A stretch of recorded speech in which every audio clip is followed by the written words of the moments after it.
She's still just as bitter as ever. There's such a great new spin of complaints here.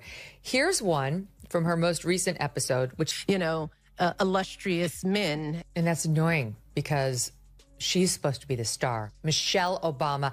This dovetails perfectly with so many other comments she's made about how she is like, what about me? What about me? What did those 8 years in the White House do to my soul? And why isn't anyone asking? They shouldn't have to be told to ask about how I'm doing. Michelle, it's not. I've been married for 17 and a half years, and not one was bad. I think she and he married the wrong people. I think you're 100% right. This is only her third episode. I can't think of anybody I would go to for advice less than Michelle Obama. She really doesn't know what she's talking about. First of all, she loves to tell us she hated Barack for a good decade. Yes. Okay, please teach me how to have a successful relationship with someone that you clearly respect and admire. Every time she's on the air, it's like, I'm dragging this ball of dead weight behind me. His name, Barack Obama. He's bringing me down. I'm trying to elevate myself with these things on my head. It looks like Mickey Mouse. It's so like weird. The two ears up there, these two big balls on the left and the right of her head. Like, what kind of midlife crisis is she in the throes of right now? An icon, a global figure, a woman lauded across continents for her grace, her powerful messages, her unwavering strength in the face of immense scrutiny. She's been a source of inspiration, a beacon of hope, and a role model for millions who saw in her a reflection of their own aspirations and struggles. But what if this meticulously polished public image, this celebrated persona, masks a deeper, more unsettling reality? What if the boundless inspiration she seemingly offers is, in fact, a carefully constructed illusion, a masterclass in brand cultivation designed not to uplift, but to promote? Beneath the shimmering surface of celebrity and adoration, a different narrative whispers, one of profound disconnect, surprising bitterness, and a relentless pursuit of self-promotion thinly veiled as public service. Prepare to have your perceptions challenged as the dazzling facade of Michelle Obama's public life is peeled back, revealing a startling truth that many have dared not to speak aloud. Critics, including the incisive Megyn Kelly, have begun to unravel this complex tapestry, exposing not a dark conspiracy, but something perhaps even more jarring: the astonishing extent to which a beloved public figure has become a product, a meticulously marketed commodity, and a living, breathing testament to the monetization of sanctimony. It's a story that reshapes our understanding of authenticity, influence, and the very nature of modern celebrity. The consistent feedback from those who scrutinize her public appearances suggests a surprising undercurrent of discontent.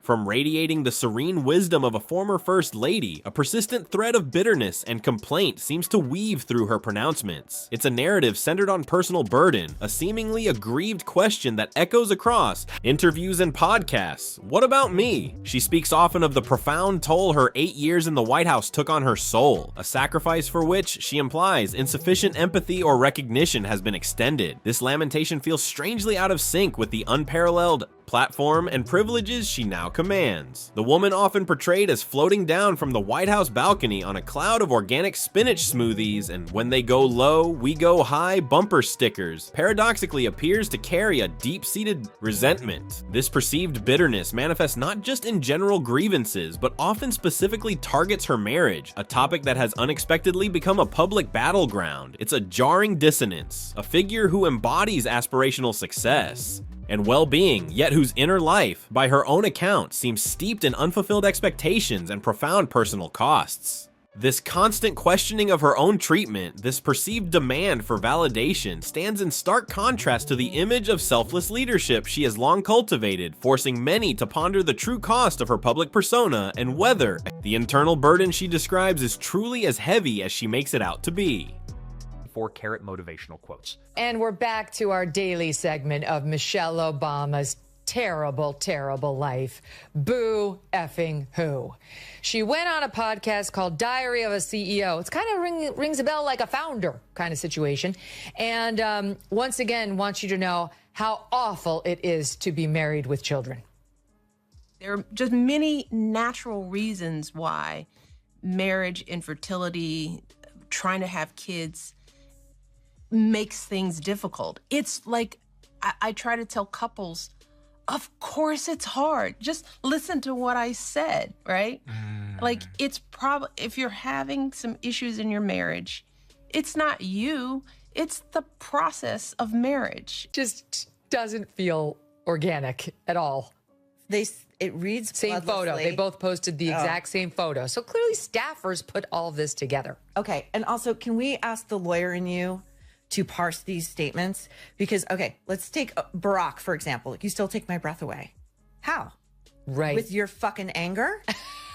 With your complete inability to just get with the program and show up? At the inauguration, so I have to walk in like a lonely soldier? Exactly. And then tell people you're mad because I was laughing with Donald Trump? Right. Maybe you're taking my breath away for that reason. The transformation of Michelle Obama from First Lady to a colossal brand empire is perhaps her most significant and controversial legacy. This isn't merely about personal endorsements. It's a sophisticated marketing machine that has taken elements of her public service, from nutrition advocacy to fashion choices, and spun them into a multi-million-dollar commercial enterprise. Think kale cardigans, the signature side-eye, fitness mantras, and relatable anecdotes, all meticulously packaged and sold as a lifestyle. She has been hailed as America's first lady of fitness, delivering powerful lectures on healthy living and balanced diets. Yet a stark disconnect emerges when these sermons on relatability and wholesome living are delivered from the confines of a private jet en route to a brunch with global superstars like Beyoncé. The optics are undeniable. A figure lecturing the masses about responsible consumption while embodying the very peak of elite consumption. Her brand of inspiration, critics argue, feels less like genuine concern for public well-being and more like a performative wellness initiative encased in the most luxurious and inaccessible packaging imaginable. Every public move, from a seemingly impromptu social media post to a carefully orchestrated public appearance, appears calibrated for maximum brand synergy. It's a calculated effort that transforms authentic engagement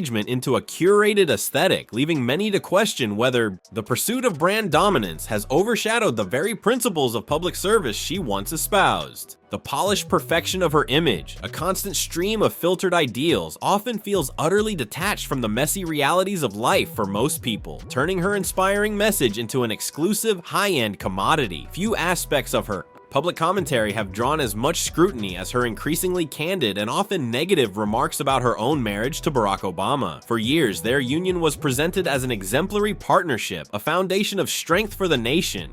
Yet from her own mouth, a different, more turbulent narrative has repeatedly emerged. Remember the widely discussed claim of hating Barack for a good decade, or her more recent assertion about having experienced a bad decade within her 17-and-a-half-year marriage. These are astonishing admissions, particularly from a public figure of her stature, and they have inevitably fueled a critical perspective that questions the very foundation of her widely disseminated relationship advice. How can one credibly guide others towards successful, harmonious partnerships when they openly confess to prolonged periods of fundamental dissatisfaction within their own? Every time she chooses to opine on her husband, the consistent theme, according to critics, leans heavily into criticism. He's insensitive. He's not a natural conversationalist. He struggles to relate to people. His schedule perpetually clashes with hers. This unrelenting drumbeat of perceived flaws stands in stark contrast to the almost universal adoration often showered upon the former president, and it paints a picture of a partnership not characterized by mutual admiration, but by persistent friction and thinly veiled resentment. This isn't merely the airing of personal grievances. It's a deliberate narrative that, for some, chips away at the power couple myth, hinting at a far more complex and perhaps deeply unhappy union beneath the surface. It raises uncomfortable questions about what drives such public disclosures, and whether the narrative serves a deeper, more personal agenda. Publicly, which leads me to Michelle Obama. Every day she's dropped another negativity bomb on us, whether on her podcast or on someone else's. I mean, this audience knows she never says anything positive. It is all complaints. So she goes on another podcast. She's promoting her show, so she's making the rounds. The Diary of a CEO podcast, and actually found a way to bitch and moan about how hard it is to live in the White House. When you walk through a storm, keep your head held high. Show me. What Watch does it. this look like? Is projecting that if you win, which I thought he could and should, he would be somebody that I would want as my president. It was all about this is going to, you know, our kids are little. We're going to have to move. How do you raise kids in the White House? Every word she says about Barack Obama is negative. I can't think of her sitting there just waxing poetic about him, complimenting, he's brilliant, he's a great dad, he was the greatest president, whatever a normal wife of Barack Obama would say.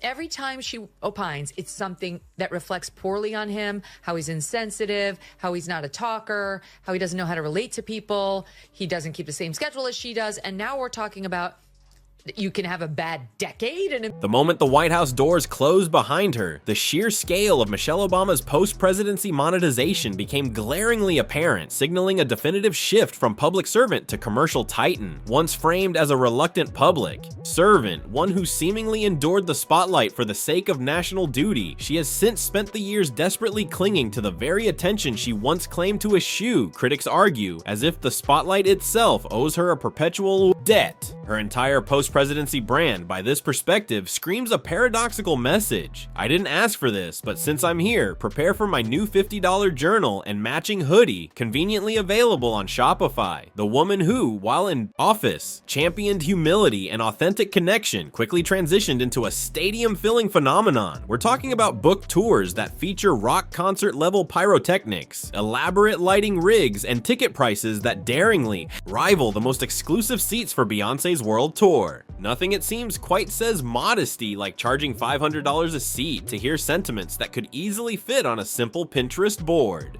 Her self-proclaimed holy grail of self-importance, a 400-page memoir, manages the extraordinary feat of being both incredibly long and yet strikingly devoid of original substance, reading less like a personal reflection and more like a collaborative effort from a committee of Instagram wellness influencers and a public relations intern. It's filled with chapters dedicated to the immense hardships of being famous, the profound exhaustion of being adored, and the universal imperative to find one's power, all conveniently interwoven with subtle and not so subtle prompts. To purchase her extensive line of merchandise, it effectively transforms a self-help book into a self-serving enterprise, where the primary beneficiary of the helping is the billionaire author herself, dispensing wisdom to the peasants from behind a carefully positioned ring light. And who could forget the monumental multi-million-dollar Netflix deal, whose riveting content includes her reading from a teleprompter about community gardens. The narrative of having suffered during her time in public office becomes increasingly difficult to reconcile with the subsequent securing of such a vast personal fortune, turning a prestigious public role into an unprecedented private industry. It's a striking example of how to monetize sanctimony, leveraging public adoration and an air of humility into an unparalleled commercial empire, all while maintaining the pretense of disliking the very spotlight that fuels her success. she's angry. She's angry and unhappy. I've watched enough of her over the years, and then with this ridiculous podcast she's trying to launch, to see she's a deeply unhappy person. What's happening with people at that level in podcasts? What's Gavin Newsom doing? He's running for president. That one makes more sense to me strategically. She's like, she should be in her therapist's office. Her brother Craig is not. Oh, he did? Yeah, what do you think I should do? I don't support it. Yeah? Well, my feeling is Gavin Newsom is using people to build up his skills so that he can more effectively debate the Republican nominee. Michelle Obama, still trying to make her struggling podcast a thing, went on a 4.5-minute tear about herself and how hard it is to be Michelle Obama. We're going to go through quite a bit of it. Here's the first one about how difficult it is for Black women like Michelle to articulate their pain. We grew up with women who weren't voicing the pain and the burden. They made it look easy. And when you make stuff look easy, people assume that you must like this. Yeah. It's okay with you. The very notion of authenticity, a cornerstone of her public appeal, appears to be profoundly redefined when applied to Michelle Obama, according to her growing legion of detractors. It's a paradox. She champions truth and transparency, yet her public life, by this critical lens, is an elaborate theatrical production, meticulously crafted, polished, and performative to its very core. This isn't raw, unfiltered truth. It's Hollywood authenticity, engineered and refined by a vast team of stylists, consultants, and public relations strategists, shimmering with a manufactured gleam. Consider her fashion icon era, which, while visually stunning, raises pointed questions. Does anything truly scream subtle public service, like sweeping through state dinners draped in couture, layers of Valentino seemingly designed to obscure any lingering hint of relatability? The argument is posed that the solution to childhood obesity, ironically, was hidden beneath custom designer gowns, all while delivering stern lectures to children about skipping dessert. Despite reportedly employing more stylists than some Kardashian family members, she paradoxically continues to lecture America on the importance of being real. Even her signature side eyes, once perceived as genuine expressions of candid emotion, now feel painstakingly rehearsed, calibrated for a highlight reel rather than a spontaneous moment. Her inspirational talks, far from genuinely uplifting, are portrayed as gently bludgeoning the audience with humble brag steeped in self-adoration. The experience, critics suggest, leaves you feeling as though you've attended a TED Talk where the main takeaway is simply, buy my memoir, eat your vegetables, and bask in my glow. It's not authentic motivation, it's a lifestyle infomercial discreetly wrapped in a silk blouse. She isn't here to fundamentally challenge the system, some assert. She's here to effectively license it, to package its components, and to brand them. This unsettling paradox, a figure who espouses truth and transparency, yet whose public existence appears to be a continuous, carefully orchestrated performance, serves as a central pillar of the critical narrative against her, adding another layer of complexity to her public image is the curious case of her philanthropy, which, to a growing number of observers, feels less like genuine altruism and more like a strategic component of building a lifestyle empire with a conscience. The criticism suggests that every noble cause she champions mysteriously aligns with a new product drop, blurring the lines between charitable endeavor and shrewd commercialism. Promoting literacy? Fantastic. But ensure you're prominently holding her signature leather bookmark in the Instagram photo for maximum visibility. Empowering young women? Superb, but quickly grab the limited edition Michelle-approved hoodie and sip virtue from a stainless steel tumbler that, by its very existence, whispers, "I'm inherently better than you." This perspective argues that her charitable efforts are not truly non-profit endeavors, but rather a meticulously branded motivational merch store with a mission statement.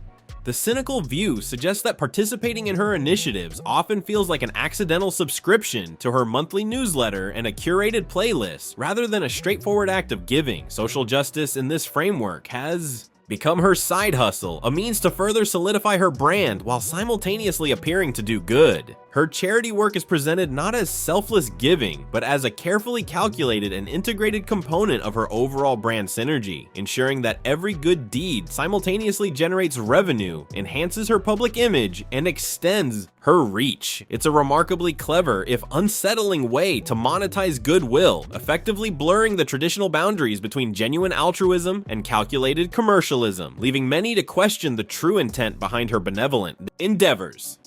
Walked the face of the earth, then left to write her best-selling memoir for which she was paid millions, then signed a Netflix deal for which she was paid millions, is giving speeches for which she's getting paid almost $1 million per speech, has 2 daughters who went to Harvard and USC.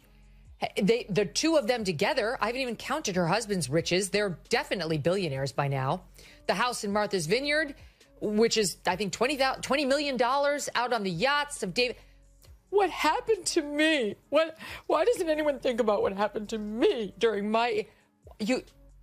I'm enraged. I'm almost speechless at how ridiculously out of touch this person is, Glenn. And we would never know who you are if it hadn't been for him. Exactly. Like, I'm sure she would say the reverse. He would never have been president if it hadn't been for her. Like, she was the inspo, she was the strength and the force behind the man. But, you know, he was very young. We just actually saw a video of him speaking on the campus of Harvard Law School in favor of, like, more black professors and so on. He still had the Barack Obama orator skills. Yep. Like, he was obviously a star in the making from a very young age. Very young age. I'm sure she thinks it's her, but I think it actually was him. And some of his ex-girlfriends talk about how he made a choice to align with, like, this strong black woman as opposed to the white women he'd been dating, and he's half white too. Yep. Right. And so like to get him the street cred he needed with Chicago voters where he started. Perhaps the most potent point of contention for her detractors is the persistent invocation of the Michelle from the South Side myth, a narrative that clashes violently with the undeniable reality of her current existence. Please, critics implore, let's discard the pretense. The Michelle from the South Side does not, under any circumstances, summer on sprawling yachts with Hollywood royalty like George Clooney. The Michelle from the South Side is not guest editing prestigious magazines while sporting $3,000 boots and leisurely sipping artisanal matcha in a luxuriously appointed suite that exudes the scent of curated essential oils and palpable, unearned reverence. She is, by every conceivable measure, as far removed from the concept of an everyday woman as a diamond-studded yoga mat is from a simple stretch of floor. This stark, almost jarring contrast between her carefully cultivated narrative of humble origins and her current opulent lifestyle serves as a constant, bitter point of contention for those who feel she has abandoned her roots. While countless children across the country were ostensibly suffering under her perceived anti-snack regime in school cafeterias, Michelle, critics highlight, was simultaneously securing multi-million-dollar Netflix deals, adding to an already burgeoning fortune. Her public pronouncements of personal struggle and the profound sacrifices she made often ring hollow when juxtaposed with the reality of her two daughters attending elite institutions like Harvard and USC, and a family wealth that, when combined with her husband's immense earnings, easily places them in the billionaire category, complete with a $20 million Martha's Vineyard estate. Yet despite this unimaginable affluence, the narrative of what happened to me and the implied grievance that why doesn't anyone think about what happened to me during my time persists. It's a perceived level of out-of-touch victimhood that enrages many, a persistent claim of hardship maintained despite a life of unparalleled advantage. This isn't merely about wealth, it's about the perceived betrayal of the very image she cultivated, that of a grounded, relatable working mom. The truth for her critics is that the every woman was an illusion, meticulously replaced by a thoroughly manicured brand now vacationing in Italy with a professional makeup artist and a security detail so robust it could, hyperbolically, invade a small country. Adding to the litany of criticisms is what many perceive as her unshakable, almost narcissistic obsession with transforming every mildly awkward situation, every mundane occurrence into a full-blown moral seminar. A simple traffic jam, a profound teachable moment, a piece of burnt toast, a golden opportunity for profound personal growth. In this worldview, every scenario, no matter how insignificant, inevitably concludes with the same groundbreaking revelation. Michelle is flawless, possessing an unassailable moral compass, and you, the audience, should seriously consider cloning her mindset. She doesn't merely engage in conversation. She delivers narratives, performing with the gravitas of someone auditioning for a 12-part Ken Burns special titled Elegance in Motion. Her highly touted inspirational talks, far from genuinely uplifting the masses, are seen as gently bludgeoning the audience with a relentless barrage of humble brags, each one dipped in a thick layer of self-adoration.